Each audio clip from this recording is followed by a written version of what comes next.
Hello, everyone, and welcome to the Real-Time Enterprise channel on VANTIQ TV, our video and podcast series of interviews with thought leaders and practitioners in digital transformation and the real-time enterprise. My name is Blaine Matthew, and I'm Chief Marketing and Product Officer at VANTIQ. Note that you can reach either myself or the guest by sending a note to realtime@vantic.com, and we will be more than happy to follow up.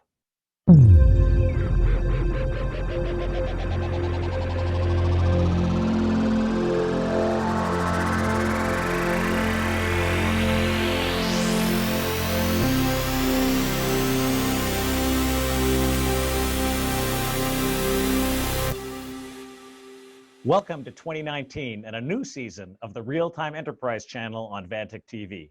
No doubt it will be an enjoyable and challenging year ahead at the intersection of business and technology. Joining me today is Tony Olvet, the Group Vice President of Research at IDC Canada. Hi, Tony. Hi, Blaine. All right. Really great to have you. Now, of course, IDC is one of the most well-known analysis and advisory firms in the technology business, and Tony's had a long career there, starting as an analyst and working his way up to managing all the analysts across all the research domains in Canada at IDC. Now, if you're following the VANTIQ TV episodes, you will have seen a recent one featuring Sean Fitzgerald, head of the digital transformation practice at IDC in the US. Definitely check it out if you missed it. The focus of my discussion with Tony will be what is going on at the intersection of business and technology, particularly in Canada, and the ways that it is similar and maybe different from what is going on in the US. And for those that might not be aware, I, your humble host, am in fact a Canadian. I can prove it by my jacket that I'm wearing. So we've got a special Canada episode here, coming home with Tony.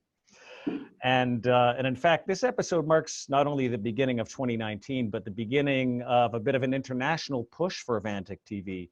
Through 2019, expect to see many more international guests and gurus and experts and practitioners from around the world. So having said that, let's get started, Tony. Sounds good. I'm happy to be here. This is an exciting format. Thank you so much. And I love the jacket. Well, thank you. And I know I showed you that jacket before at a conference we were at in Montreal last year, and everybody got a big kick out of it. So what I need is a jacket that's actually half Canadian flags and half American flags. That would be probably the ultimate jacket. That'll be my next upgrade, you know. All right, so why don't you start telling us more about IDC, but specifically, why does an IDC Canada exist, and what's sort of special or different about what IDC Canada is all about? Yeah, sure, happy to. So IDC Canada's, we've been serving the tech industry and end users here since 1984.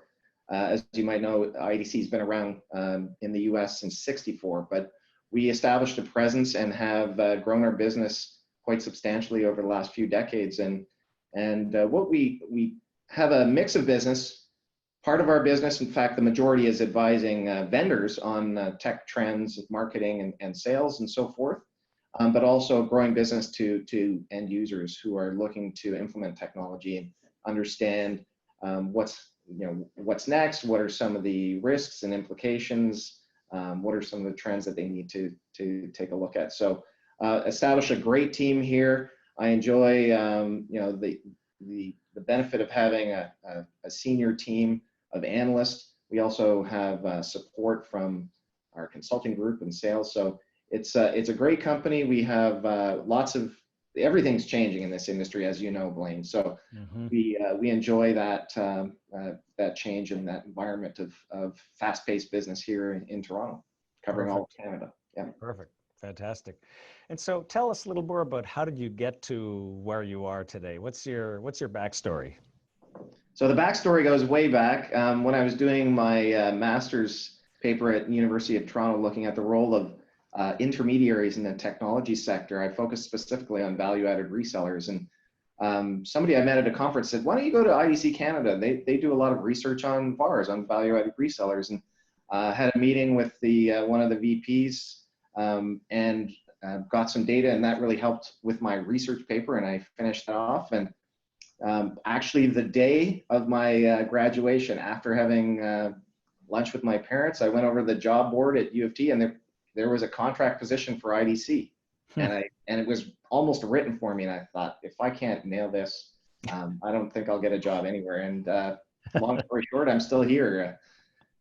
It's been a great ride. I joined when the year Netscape went public, Windows 95 launched, and sort of the dawn of the commercial internet. I'd like to think of it. It was a pivot point in the industry. So I've seen a lot of change over the years. Fantastic, really interesting. And full disclosure to our listeners and viewers, Tony and I worked together on a project when I was working for a large vendor in Canada back in the early 2000s. You were obviously earlier in your career, and so was I. In fact, that was so long ago, but we engaged in a very successful major project together, and that's how we first met. And we've been right. I remember that well. For almost 20 years now. All right, so what particularly excites you about what's going on these days at the intersection of business and technology in Canada? And maybe if you want to talk about some of the interesting projects you or your team are working on, that would be cool. Yeah, there's 2 or 3 really interesting areas that I've been able to touch on, and it's going to expand our research. Obviously, our whole body of work around digital transformation, that's been an ongoing focus for IDC globally and in Canada for the last 3 or 4 years. I know you talked to Sean Fitzgerald already, and in Canada, we've been looking at the progress of Canadian organizations around DX. I think, you saw the presentation at that conference a few weeks ago. We can talk a little bit about that. So that's kind of an ongoing monitoring of, where Canadian organizations are, what's the progress, what are some of their goals, and what are some of their challenges, frankly. But also some more forward-looking work around 5G. So 5G wireless going to change the tech and business sector. And that's going to be a very interesting space to watch for quite a while. This is not like an overnight sensation. The carriers are building out their networks now, but there's lots more to happen in the next 2 to 3 years before we really go commercial in Canada. And then finally, I guess the intersection of a whole bunch of different technologies brings to life this notion or the concept of the future of work. So we're actually hosting a conference with ITAC, our partner, the Information Technology Association of Canada, January 30th in Toronto, looking at the future of work. It's a morning session, and we have our global future of work analyst, Roberta Bigliani, joining us from Europe. So it's going to have an international perspective. We have panels and keynotes. So yeah, there's so much to look at in 2019 and the year ahead. There's lots of exciting projects. Interesting. So a lot of those topics you touched on briefly, I think have been reflected in a lot of my discussions with technology leaders and others in the US. Is there anything, or are there any things different about what's happening in Canada than what's happening in the US? Do you perceive any differences, or is Canada just a slightly, smaller mirror of what's going on in the US? Yeah, there are some differences, and that's one of the major roles that we play, is helping our vendors, clients understand those differences, because they're often subsidiaries of U.S. firms, and they're given targets and quotas and so forth. So one of the things that kind of structurally, or the economy as a whole, is more dominated by mid-market or SMB size organizations. So you don't necessarily have the same large-scale enterprises that the U.S. enjoys, and hence maybe the deeper pockets or that ability to scale up is more of a challenge for Canadian organizations. The second thing to think about in the kind of the structure of the business is there are more subsidiaries of foreign-owned firms in Canada. So decision-making isn't necessarily 100% within their control. So those are 2 things to really think about when you're looking at the Canadian market, that the lack of super large scale enterprises, and 2, the fact that there's more foreign-owned subsidiaries that dominate the Canadian market. And how do you think that plays itself out in terms of, impact of how technology companies and vendors have to act and how decisions are made? Any thoughts?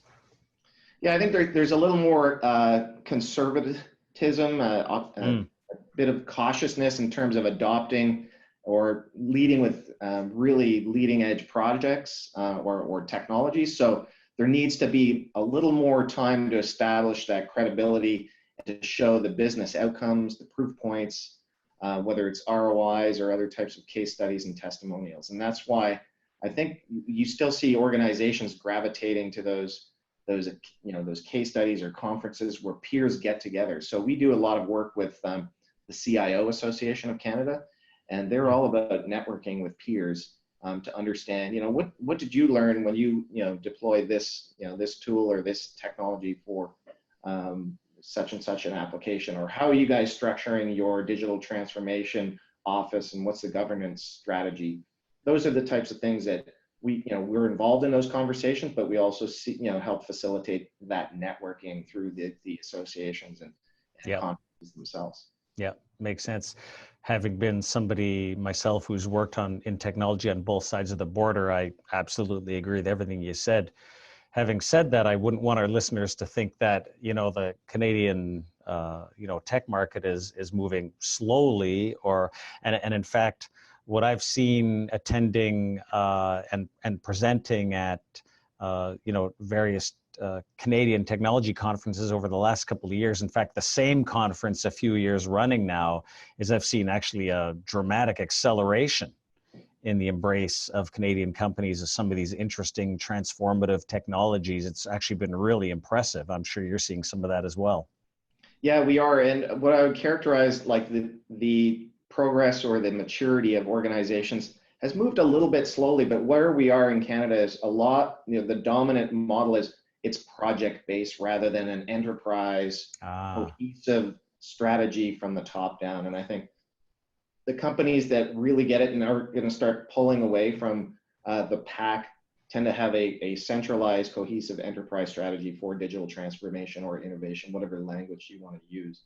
So not enough companies in Canada, and I think it's similar to other markets, have made that strategic, that bold move, because there are risks.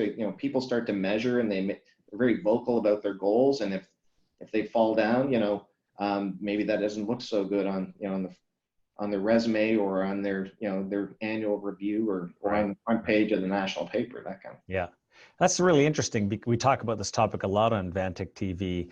I think the notion of sort of a big strategic umbrella plan, or to drive toward overall organizational transformation is very important. The failure mode to that is when you try to do too much all at once. And so on the other hand, I like the notion of a project-based approach, because you can pick off something small and get it done and execute on it, show some value, and then the next thing. And I agree with that. Yeah. I think you want to have both things working together. You want an overall vision and a plan and a framework, but you also want specific, clear-cut, actionable projects. Otherwise, you're never going to get anywhere, right? Yeah, I absolutely agree with that. I think it is important to celebrate those small wins, learn, refine the process, and bring that knowledge and change management best practice into other parts of the organization. I mean, I don't think anyone on the research or analyst side at IDC would say this happens in 1 or 2 years. In fact, I would think, some of our global advice is, true digital transformation is close to a 10-year journey. And you look at it from different, from a high level, different strategies, programs, and then break it down into use cases. That's actually one of the really compelling sets or bodies of research IDC has done over the last year and a half. Breaking down use cases in functional areas or roles, and that's really helped both vendors understand, okay, I need to go down a layer and stop just talking about this one big topic called digital transformation. We need to actually look at it at a program level, whether it's omni-channel or e-commerce, and break down what are the projects. And it's also helped end users to say, oh, I see how other companies are doing it. At least it gives me a roadmap to think about the problem and the solution state. Yeah, right on. And for those that missed my interview with Sean Fitzgerald, again, we spent quite a bit of time talking about this. IDC actually has an incredible database of almost 800 use cases for digital transformation. So again, under this large umbrella of strategically, what's your path toward digital transformation, IDC's got right down to the very micro level, whether you're running a manufacturing organization or a field service organization, whatever your industry is in, they've got literally hundreds of specific use cases of things you could do to use technology to transform your company. And I highly recommend you take a look at this if you get a chance, because very valuable source. And we use it at VANTIQ all the time, frankly, when we're talking with clients. Yeah, I'd love to hear that endorsement. I mean, just the fact that it's being used in a practical sense is awesome. You know, I guarantee it is. In fact, I would bet that VANTIQ is one of the most avid users of your database. So good job, guys. All right. So we segued into the discussion specifically on digital transformation. Any particular examples or good examples of companies in Canada that you think are undergoing an effective transformation? Yeah, there are a few. We've done some case studies on different projects, and I've highlighted summaries of those at some conferences. There's companies like Technion, a office furniture manufacturer. Tridel, they do some smart buildings, but I think one that's probably more recognizable is Cirque du Soleil. And I've heard of them. I've heard of them. Yeah. Yeah. They're an entertainment company. They are known for their dazzling live shows and costumes, and all of what they do. What's embodied in their processes is innovation. They've actually built 4 innovation labs, and they're focused on different aspects of the business, whether it's the remote set production, or their costumes, or talent management, and the overall technology. So I was able to talk to their leader of one of the innovation labs, and they were super excited about what they're doing with virtual reality. So they can build a setup of one of their facilities on the other side of the planet, because these things are installed over a number of months, and then they may stay in production for 18 months or something like that. It's a big capital cost. So they've been more agile by being able to build and almost sit in the seat of a prospective customer as it would seem once it's live, and they can change some of the aspects of that. And so they've done that through remote solutions, and been able to kind of virtually replicate what it's going to look like. That helps them build a better design, massive cost savings, and it brings different stakeholders from across the international organization together. So there's obviously basic cost savings for travel and things like that. It's a really interesting example, because Cirque du Soleil, of course, was basically a disruptor of the classic, circus business model right from the get-go. They were invented as a disruptor, and now they're a great example of a company that's continuing to transform and disrupt itself, right? It would be so easy for them to rest and say, well, we're already doing something different. We're good. We're a leader. Let's just keep doing what we're doing. But as you said, and I've read some of these case studies on Cirque du Soleil, they are absolutely not satisfied to stand still. And as you said, they've created these innovation labs across every area of their business. Just really a tremendous Canadian example of a company that is undergoing continuous transformation and continually, frankly, even disrupting itself. What a great example.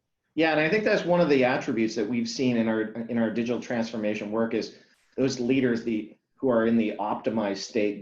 They do not rest on their laurels, and they continue to make sure that they're ahead of the game, and they're creating new opportunities by being that much further ahead of the pack, if you will. Yeah, interesting. Well, that's great, Tony. So let's shift toward one of my favorite areas of these discussions, where I give the guest a chance to call bullshit on a particular area of conventional wisdom. So what is a sort of a commonly accepted belief or conventional wisdom where you say, no, that's just not accurate? Oh, well, everyone thinks that, because I'm in Canada, it's, snowing all the time, and it's, no. The weather here is very mild, especially right now. In the last few weeks, it's been mild. But I think. Okay, but Tony, it's supposed to be at the intersection of business and technology. Right, yes. So, okay, try again. All right. So to get down to business, I think one of the things that we hear a lot is Canadian business are laggards, and I would agree that we are behind perhaps the US market in sort of the average Canadian business, or that middle of the pack group of companies. But and people throw around 18 months behind, when a technology is adopted in the US, 18 months later it's adopted here. That rule of thumb can be chucked out the window. And I think what we have to recognize is there's pockets of pretty advanced development and innovation, and one to highlight would be artificial intelligence. So that's there's a hotbed of startup and research organizations in Canada. There's different pockets. There's a cluster in Toronto. Jeffrey Hinton at U of T is leading the charge on a lot of that. So if you mix that in with the growth of our metropolitan areas and the great research institutions, what we're seeing is perhaps some of the most innovative work, and nothing to do with technology laggards. I think one of the challenges, though, is connecting what's happening in the research world with the business problems of Canadian organizations. That's where we do have challenges, and every vendor is looking for a way to overcome that by providing more proof points, more business cases, being relevant and credible when it comes to solving problems, operational efficiency, some of the work that VANTIQ's doing. Yeah, well, that makes perfect sense. And I've actually been reading a lot about how even Montreal in particular has become a global leader in AI, not just basic research on AI, but also applications of AI. A lot of AI machine learning related startups have been congregating in the Montreal area as well. Yeah. So another, definitely another area where Canada is probably ahead of the pack. Yeah, exactly. And I don't want to say this is all about Toronto. There's clusters of it in Alberta. You're from Alberta originally. I am. Vancouver, yes, as well. So, and of course Ottawa. There's still a thriving tech community in Ottawa. So we are dominated by a few metropolitan areas compared to the U.S., where there's many more cities of medium size. We essentially have 5 or 6 major metropolitan areas. Yes, and I'll just throw out there the DeepMind project, which originally beat the chess masters, Garry Kasparov at chess, and then morphed into the Go project, began at the University of Alberta, my alma mater. So right. There you go. Just to get some credit out there where credit is due. So yes. So thank you for that. So any technology or business predictions for 2019? So yeah, we just did our predictions webcast. So was it a week or 2 weeks ago almost? Lars Goranson and I. It's our most popular webcast of the year from the Canadian office. We covered 10 predictions. What we've done lately is go a little bit beyond the 1 year mark. But in terms of what's happening in 2019, one of the hot trends that have kind of risen rapidly for 2 reasons. One is that, the growth of IoT and data, field data, if you will, is our prediction is that 10% of organizations are going to start piloting edge computing architectures in Canada next year, or in 2019, I guess the 12 months that we're in now. That's right.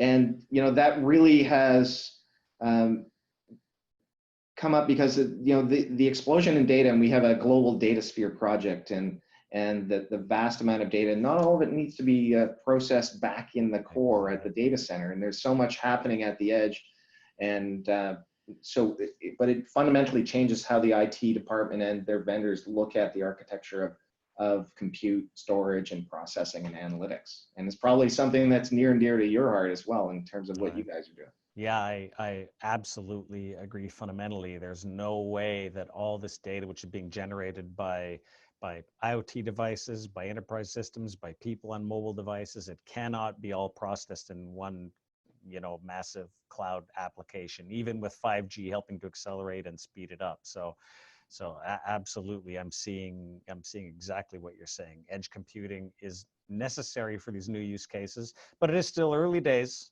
It absolutely is early days. So I think your 10% is probably a pretty good prediction. Yeah, we would say more mainstream adoption of edge would be sort of around 2021 or 22. Yeah, which that kind of dovetails with what's happening with real 5G commercialization in Canada, likely not till late 2020, and that's going to create a whole bunch of new business models and opportunities to to evolve and accelerate business transformation. Yeah, absolutely. And it directly relates to the sort of overall theme of this series, which is around creating the real-time enterprise. And if you're basing your enterprise, your transformation around the notion of doing things in real time as the data is flowing, you're going to have to be able to process that and do some of that work on the so-called edge, or you're not going to be a real-time business. So yeah, that's right on the money. So any final sort of takeaways or tips for maybe let's talk about technology vendors who are trying to help companies drive their real-time transformation? Any tips or takeaways for vendors overall? I think one of the things that has become very evident in Canadian organizations is the vital importance of security. So cybersecurity is now a boardroom topic. It has a lot more attention, which means there's more budget and there's more expectations that security is going to be built into the solution that's being deployed. So, if there's advice for a vendor or buyers out there, it's just to think about being very proactive about security. And we believe it, by design, it's good for business, kind of the same way as privacy. And that's a whole other topic you could have a webcast on, but security specifically, because the fact of the matter is that there's so many opportunities for bad actors to penetrate systems that there has to be a plan in place. There has to be a focus, and are you going to be doing it all yourself, or are you going to be looking at managed service providers around that? And that's actually one of our bigger predictions, is the growth of managed services around securities is going to outpace security product purchases. Very interesting and makes perfect sense. And I think that's obviously good advice for both vendors and buyers. Yeah. You're right on the money. Well, I think that wraps it, Tony. Thanks so much for joining us today. It was a really interesting conversation. Thanks, Blaine, and appreciate it. You're welcome. And those interested in hearing more of Tony's thoughts can, of course, find him on LinkedIn. You can follow @Olvet on Twitter. And of course, check out idc.com/CA. And you can reach out to me anytime at realtime@vantic.com. If you would like to subscribe to the podcast version of the Real-Time Enterprise, search for the Real-Time Enterprise on iTunes or SoundCloud. And if you are already listening to the podcast version of the Real-Time Enterprise, please leave a rating or comment and let us know how you are enjoying the show.